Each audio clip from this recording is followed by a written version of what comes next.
Wow, that was amazing, Phil. Thank you so much.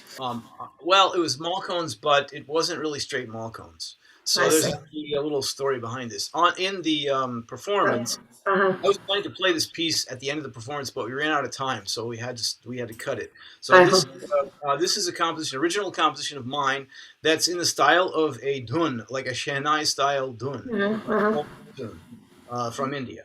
And so this is part of a larger work called Ragmala Paintings Alive, based on Ragmala paintings, traditional paintings from North India, that each painting depicts a rag or musical melody. Very nice. So I put together a series of compositions, like a whole suite of pieces based on various Ragmala paintings, and is performed by my Indo-Afro jazz group called Natraj. Mm-hmm. And so this particular this Dun style piece comes in at the very end, or near almost at the very end, and it's the same note sequence and same rag as the rag. So I will play, I should say, in the performance for Sai Arts Are Us. I'm playing a Hindustani version of Rag Malkones, in which there are two compositions. One is in medium tempo, or Madhya Jap Tal, or 10 beats, and the second composition is in Drupteen Tal, a fast 16 beats. So I've taken the Drupteen Tal, or the fast 16 beat composition.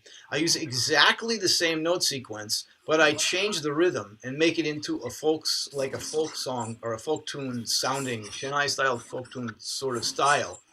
Okay. Uh, and that's what I just played, is the dun or folk tune version of this piece. And I take some liberties. So it's based on Malkones, but folk tunes really aren't based on rags per se. True. So I've taken liberty. So I opened up with Malkones, and then I added an extra note when I improvised in between the two compositions a little bit later. So I took some liberty with it, as one might do in a typical performance of folk. Right, makes sense. I actually want to welcome you, Phil, and I also want to welcome our audience who've joined us today for yet another episode of our cross-culture concerts. This is actually our third season. We are almost getting into the fourth season of our cross-culture concerts, and Phil has already been with us in the summer. I want to introduce Phil. I'm very honored to have you today. Phil Scarff is a pioneering performer of North Indian classical music on the soprano saxophone, exquisitely capturing the subtlety and depth of this music on the Western instrument. Indian classical performances by Phil include India's legendary Tansen Samaroh in Gwalior, Nehru Center, Bharatiya Vidya Bhavan, Dadar-Matunga Cultural Centre in Mumbai, Saptak School of Music, Ramakrishna Mission Institute of Culture, ICCR Theatre, and many more where Phil has performed. Phil has been trained in Hindustani music in Pune with vocalist Pandit Sriram Devastali, leading Sundri artist Pandit Suryakant Kaladkar, and Chennai master Pandit Shamrao Lonkar, and in Boston, USA, from sitarist Peter Rowe and vocalists Kalpana Majumdar and Warren Sanders. Amazing, Phil. Phil is a master jazz saxophonist, leads world jazz groups Natraj and Lewis Porter-Phil Scarff Group, performs and records with Aardvark Jazz Orchestra, Jazz Composers Alliance Orchestra, Odd Song, and Film Pro. You have been featured on over 40 CDs and DVDs, and Phil has performed with many of the icons of Indian classical music, including Ronu Majumdar, Shashank, Kadri Gopalnath, Umayal Parameshwaraman, to name a few. Phil, it's such an honor to have you today once again on our platform. Namaste. Thank you for joining us. It's something I've been looking forward to for months now. How are you doing today? Great. Well, namaskar, and thank you so much for having me. It's a pleasure to be here with you again. Absolutely, Phil. I know we've been talking over the last few months now, and today we wanted to get to know a little bit about your journey. And one thing I forgot to mention is that you are actually one of the few, like two or three, Hindustani saxophonists in the world. And I'm, just like everyone else, our audience is probably very interested to know a little more about your journey, Phil. If you could walk us through a little bit, how you've, gotten to this aspect of Hindustani sax, and, it'll be very inspirational for a lot of us. Okay, sure. Well, I'll try to keep it short, although I could certainly quite a while. So I started playing music when I was a kid in elementary school. Actually started on piano, but I wasn't too drawn to piano, so I dropped that and I switched to clarinet. And then later, soon after that, actually still in elementary school, I also added saxophone. I started on the tenor saxophone. Uh-huh. But I also, as I progressed through school, I became Mm-hmm. interested in jazz. I played in the school jazz bands in high school and also in college and graduate school. And I also was drawn to the soprano saxophone. I started playing that in college as well. And as a jazz musician, have always been very interested in different approaches to improvising. And Mm-hmm. so when I moved to Boston many years ago, Mm-hmm. I was introduced to Hindustani Sangeet through my friend and collaborator Warren Senders, Mm-hmm. who at that time had been studying Hindustani music and other music from other parts of the world as well Mm-hmm. for several years. And so he, through his compositions, introduced me to the music first. I found it very intriguing. His instructions for improvising were very unusual from my point of view as a jazz musician, but I found them to be very challenging and interesting. So after a few years of working with him and also starting to listen to Hindustani artists, starting with Bismillah Khan, the great Chennai icon, I decided that I should start studying. I should study the music. Now, I was originally planning to study it for maybe 3 or 6 months and pick up a few things and then move on. Great. So I started with Kalpan Mazumdar in Boston, Uh-huh. who is a vocalist, uh, and then I would say within several months of that, I realized that I really needed to go to India. It's one thing to study this music in the U.S. You get a lesson once a week for an hour or whatever it may be, and you're running around working and Yeah. gigs and doing other things and whatever, and it just Mm-hmm. can't really. It's hard to focus on it, first of all, and secondly, it's hard to really figure out how it fits into other things. It doesn't. Correct. You don't have context for this. So I felt that I Mm-hmm. really needed to go to India to get to understand the culture and get a better context and focus on the music. So Mm-hmm. then I went to India, and that's when I started going to India. And so I made quite a few study trips to Pune I and see. studied with various artists, as you mentioned. And that was over the course of, I think, around 13 or 14 years. Okay. And yeah, and in between, I studied with Peter Rowe Mm-hmm. in Boston, and then Amazing. later I started studying with my guru Bhai, Warren Senders, who originally introduced me to the music, but then we both wound up studying with Pandit Sriram Devastali in Pune. So he became my guru Bhai at that point. So Oh, then I've been working with him. He lives close by, so he's really a great resource. And I've awesome. been working with him for quite a few years now to Mm-hmm. continue to hone my repertoire and so forth. So it really all boils down to improvisation, is how I got intrigued with Hindustani music, because that's one of the main things that jazz and Hindustani music have in common, is that they're both highly improvisational musics. Right. That's what an amazing story, Phil. Really great to hear. And, if you don't mind, I wanted to kind of go back to our, the dhun that you played. And, I know you were talking about the ragamala paintings and how you're associating these rags with paintings. I was wondering if you could elaborate a little bit about that. I'm very interested to know sort of what the thought process is with the rags and the paintings. Yeah, that's another story that could go on for a while. But I was first inspired. So I one of the ensembles that I perform with, as you mentioned in your introduction, is the Aardvark Jazz Orchestra. Mhm. So quite a number of years ago, and I don't remember exactly, but I think it might be around 20. It's at least 15, maybe 20 years ago. Mhm. Mark Harvey is the director of the Aardvark Jazz Orchestra, and he composes a lot of the music for the group. So he produced a suite of compositions based on paintings by Stuart Davis that represent that are jazz based on jazz. So Stuart Mhm. Davis painted various a set of paintings that are based on jazz, as I Yeah. mentioned. So Yeah. so Mark wrote compositions based on the paintings. So, and Okay. we performed it at the Museum of Fine Arts in Boston, and they also projected the paintings while we played. So when we played the priest for one Right. painting, they projected that painting, and so forth. We went through the whole sequence, and they projected each painting as we went. And I really liked that. I thought that was a very cool idea. And so Mhm. I thought that was where the seed was planted. I thought, well, gee, I could do something like this with Ragmala Right. paintings, Right. but somehow the project never really progressed. Okay. I thought about it for a long time. I talked about it with some colleagues, but it never really got off a top dead center for years. And then finally, um, finally, I decided that two things happened. I decided that would be instead of just doing music and paintings, I thought it would be very cool to have a dancer to also interpret the paintings, and then we can work with the dancer on the Right. visual Yeah. aspects, Hmm. actually animating these scenarios. Right. So I recruited Jayashree Rajamani, who I Hmm. have Natraj, my group Natraj has performed with her a number of times, and she's Right. also taught my kids Bharatanatyam. So I Amazing. recruited her. She was very Hmm. enthusiastic about participating in the project, Hmm. and we still were having trouble getting it off the ground.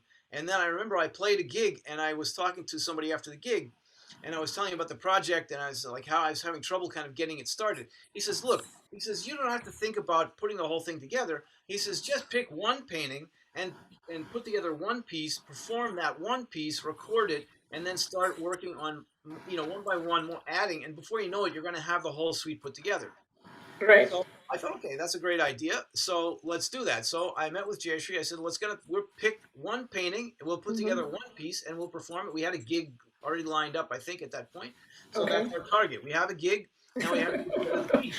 Right. Yeah, we're ready. That's a good target to have. Exactly.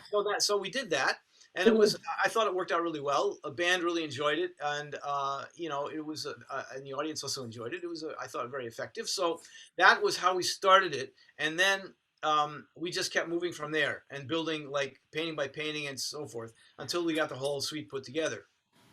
And So, sorry. so no, Go ahead. so what happened was that Jayashree, based on these paintings and whatever materials we could find, we did some research on not only the Yeah. paintings but also the backstories of what the paintings represent. Right. So based on this, Jayashree developed storylines to use for Okay. her dance, and so I based the music on the painting, the combination of the painting and the storylines. Right. I was gonna ask. Correct. Yeah, so then it fits. So that's how we fit it together. So then Right. we work together on this. What are we going to do when, and so forth, Correct. and therefore how will I compose the music? What section here? What section there? Etc. So that's how we built it. Right. Yeah, and I remember one of the videos that we premiered of yours back in the summer in the Sayat Saras recitals was one of those collaborations. I was very curious to know. I mean, it sounds like you pick the painting and then the story develops around the dance, and then you figure out how to incorporate the raga based on the storyline and the painting, Well, the right? paint. Okay, that's not quite right because each painting is based on a rag. In general, each painting is based on one rag. There Okay, are exceptions, but the vast majority is one painting is one rag. So that was one of the challenges is figuring out which paintings we can pick, which rags to pick, which paintings to pick. That's a whole other part of the story. But basically, once you decide on the painting, that tells you the rag. Now, right. One aspect of this is that these paintings were created more or less through the 1500s through the 1700s or maybe beginning of 1800s, something like that, a few hundred years ago. And Right. performance practices related to the rags have evolved in that over that period of time.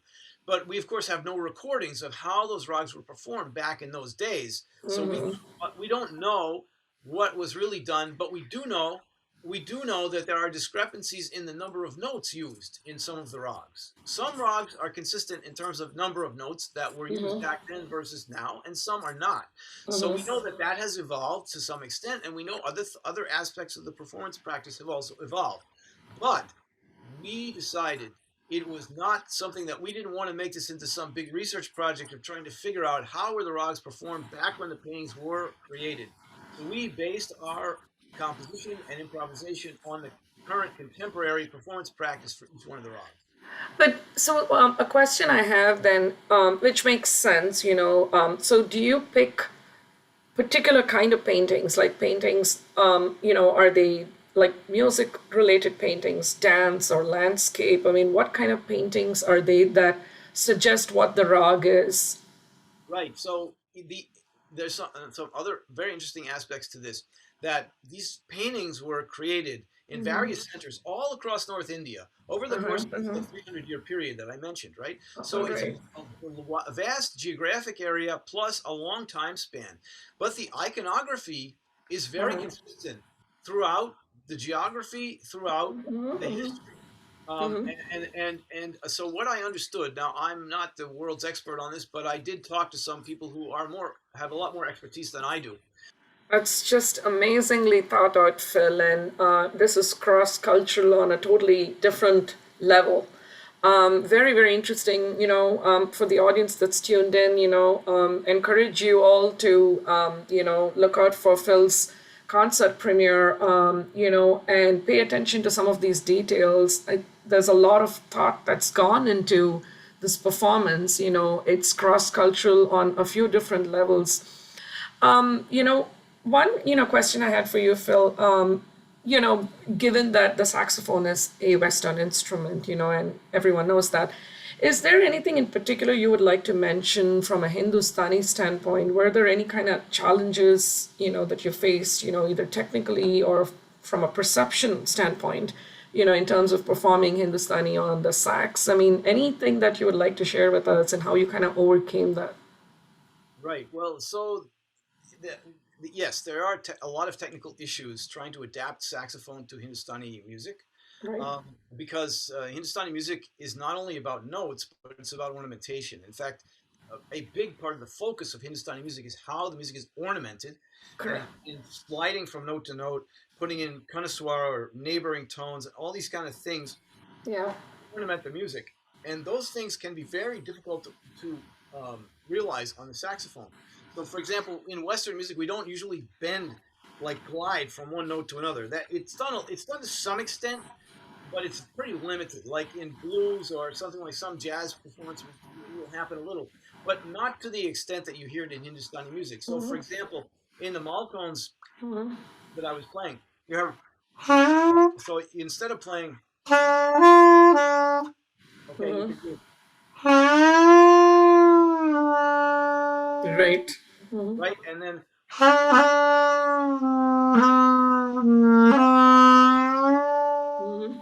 so I'm not just playing. Right. Right. So I'm trying to incorporate these sort of ornaments as best it can be done on saxophone. And I have become reasonably good at doing these bends, which are pretty challenging to do. And Yeah. one interesting thing is when I began this journey, there were no Hindustani saxophonists that I am aware of at that point, other Right. than you could say Steve Gorn, who is really mainly a Bansuri artist, but he also plays saxophone. So there was very little in the way of any sort of model for Right. how to perform Hindustani music on saxophone. And when I Correct. went to India, I studied with I wanted to so I felt most connected to Shehnai Right. from the beginning. So I tried as much as possible to use Shehnai as a model, but of course Shehnai is a very different instrument from. It's similar in the sense they're both reed instruments, and in fact they're both sort of the same size and shape. but Yes. but the Shehnai is a double reed as opposed to a single reed with a mouthpiece that I have on the saxophone. So meaning that there's no mouthpiece on a Shehnai; it's just two reeds, like an Right. oboe or an English horn or a bassoon, more similar to that. And furthermore, the saxophone has all kind of keys, and the Shehnai has no Correct. key whatsoever. It's all open Right. holes like a bamboo flute with a double reed, more or less. Right. So the Shehnai artists have a lot more leeway in terms of being able to glide around, slide around, play ornaments because they can slide their fingers across the holes and do other things that you Right. can't do. On a saxophone, you have no You choice. can. Even a Right. clarinet, Yeah. which is related to the saxophone, the clarinet has some open holes. The Right. saxophone has no open holes. You've got only keys that you're pressing down to make the Yeah. notes. So Amazing. we're not used to bending notes on the saxophone. So that was definitely a big challenge, and I had to work on it. But what the point that I want to come back to is that now I'm collaborating quite a bit with Priyank Krishna, who's from Prayagraj or Allahabad in India. Okay. And he plays Hindustani music on saxophone. We have done a bunch of Jugalbandi concerts in India.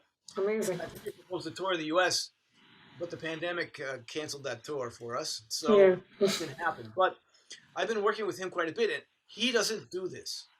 He has other ways that he ornaments to make the music sound like, to make the saxophone work in Hindustani music, but he doesn't bend the notes like I do.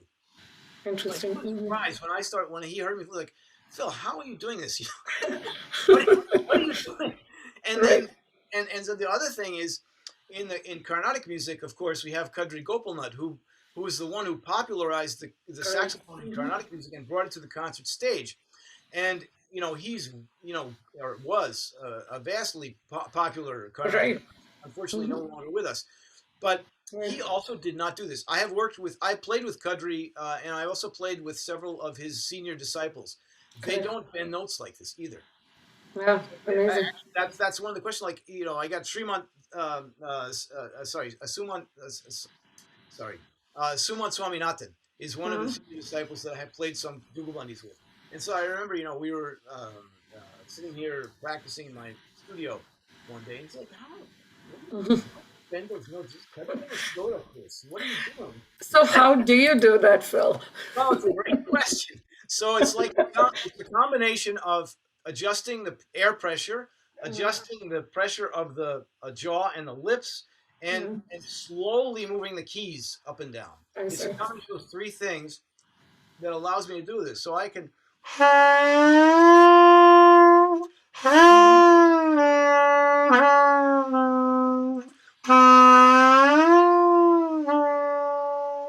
So Amazing. And the thing is that I had no idea how to do this, really. I have no idea, and no one showed me how to do it. And what happened was, when I was in India, my second trip to India, I recall. So I'm hearing this, right? I'm studying at that point. I started studying with a vocalist, and he's singing this way, and so I started singing like this. And I'm sitting in my practice room trying to practice my horn, and I'm trying to imitate what we were singing. So it's completely intuitive. Yeah. And so I realized at that point that I was starting to do this. So I just kept working on and working on, over decades working on this, trying to find it. Yeah. And so it's just something that I kind of intuitively figured out. I didn't have any instruction on that point. That's very interesting that you pointed that out. Thank you, Phil, because, I know that's a question that many of us have when it comes to, using Western instruments for Indian music. I feel like, we can talk for a long time, but I know, I do have to let you go. But before we leave, Phil, is there anything you would like to share with our audience, from the point of view of these cross-culture concerts, the idea being we're trying to bring together artists who have been spending many decades, like yourself, on music outside of their own culture, so they're practicing their native music as well as music outside of their own. It's just wondering if you could say something to all of them, and for aspiring, professionals who want to explore the cross-cultural space any parting thoughts that you would like to share with us? Yes, absolutely. So, just one thing I'd like to interject before I move into that topic is that the concert that I'll be playing for Sai Arts or Us is all Hindustani music. It's not based on, it's not the Ragmala paintings. Though I play two of the compositions used in the Ragmala painting suite, it is not really the Ragmala painting piece that I'm going to, or suite that I'm playing in the concert. Yeah. It's a purely Hindustani concert. I open with Rag Bihag and then play a whole full suite of Vilambit, Madhya Drut, and Jala Drut. So very slow, medium, fast, and very fast compositions. Then I move into Rag Malkones and I play two compositions in Malkones. So that's what's going to be performed for Sayar Taras in the concert. And now to answer your question, I think from my experience, I would say that the most important thing I would recommend to someone who wants to learn the music of a different culture is that you need to spend some time living in the culture and Interesting. studying in the culture, not just studying with a teacher. Say you're living, I don't know, we'll say California since you're based in California. Right. California, they want to study the music of I don't know where, some other place in the world, South America or somewhere. So Oh, there. you may find a great teacher in California, but it won't be the same experience. At least my experience is it's really good to go and immerse in the culture, study in the cultural context, and you can certainly continue studying outside the culture, as I Right. have done. And I feel that it's still once you have that immersive experience, you can then Correct. more easily progress. I'll put it that way while studying Absolutely. outside the culture. But I think the immersive experience is really important. That's the Yeah. most. That's my recommendation. No, I think that's a great point you make, Phil. Just the fact that, just don't learn by remotely, go experience what it is that you're learning and, live there. And I think that's one of the reasons why we're so amazed by artists such as yourself. You've gone that extra mile to go live there, like India in this particular case, and learn the culture, breathe it, live it, and then perform it. It's just a very, very inspiring journey you've had, Phil. I want to thank you once again for being part of this cross culture initiative on Sayat Saras. Supporting us continuously. In the summer, you shared some of your works with us, and now you're performing for us. We look forward to, now that we've opened up, we look forward to hosting you live here sometime in California. Thanks once again, Phil, for your time, and audience, thanks for tuning in. Please stay tuned to find out when you can tune in to Phil's fabulous performance on Sayat Saras. Thanks again, and see you all soon. Thanks, Phil. Thanks, Namaste. Arturos, and thank you all those who are tuned in to this segment. Thanks, Phil. Bye.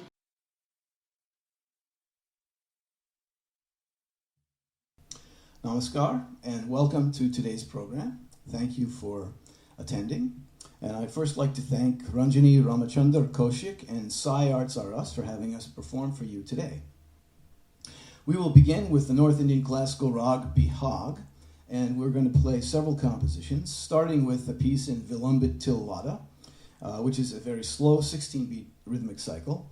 This piece was composed by Sadarang, and it's called Kaise Sukha Sove. The second piece is in Madhya Matatal, which is a medium 9-beat cycle, and this is a traditional composition.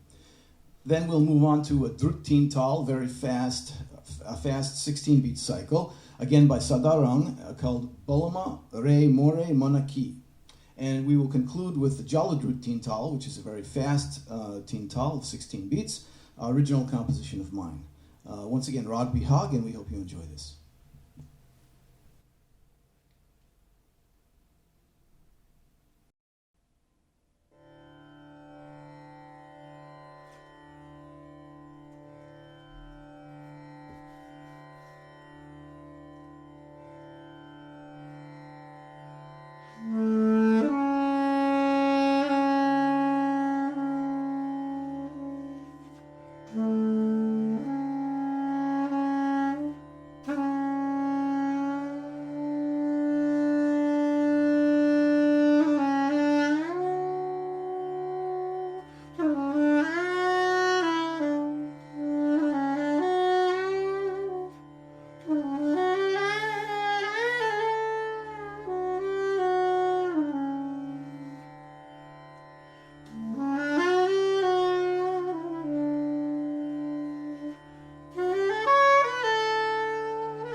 And thank you very much. And once again, that was Rag Bihag. And you're listening to Amit Kavtekar on tabla, and I'm Phil Scarff on saxophone. And thank you very much. And that was Rag Bihag.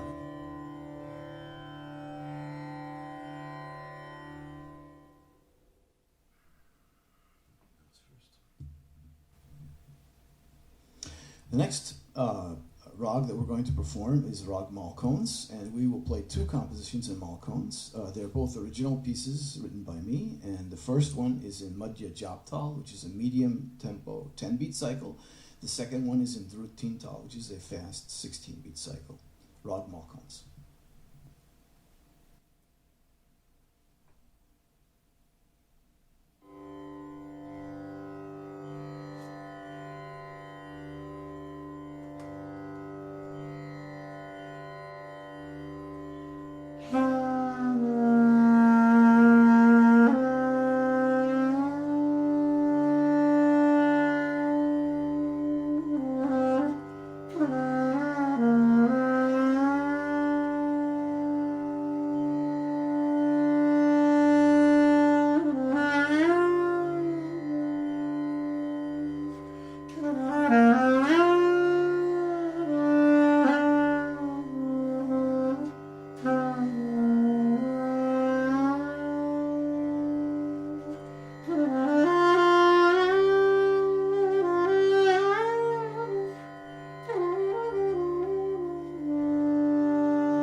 And we thank you for joining us today for this program. And once again, I'd like to thank Ranjini Ramachandar Kaushik and Sai Arts Are Us for having us perform.